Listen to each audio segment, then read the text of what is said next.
Менин жеке оюм ушундай кыйын убакта мурункудай кылып площадьта мындай концерт уюштуруп.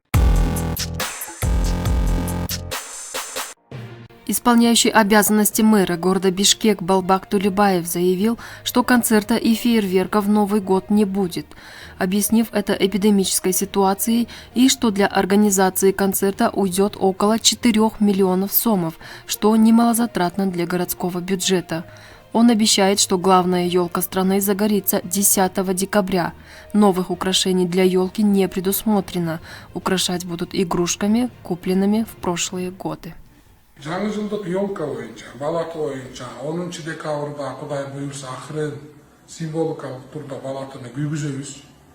Менин жеке оюм ушундай кыйын убакта мурункудай кылып площадьта мындай концерт уюштуруп салют аттырбайын деп чечтик. Концерт коеюн десем эле 4 миллион сом керек экен. Ошондуктан мындан биз отказ берип атабыз. Еще эпик ситуация оор болуп атканда балатыны күйгүзүп коюп эле ошондой шарт түзүп беребиз. Мурунку колдон келген мурунку жасалгалар менен эле жасалгалайбыз. Бул жолу бизди жаман көрбөңүздөр. Колубуздан келишинче акча коротпой жасалгалап, ошол акчаны экономдоп, андан көрөп башка пайдалуу нерсеге жумшасак деп ойлойбуз. Концерт бердирбейбиз, салют аттырбайбыз. Ушундай болгондо үчүн эми туура түшүнөт деп ойлойбуз.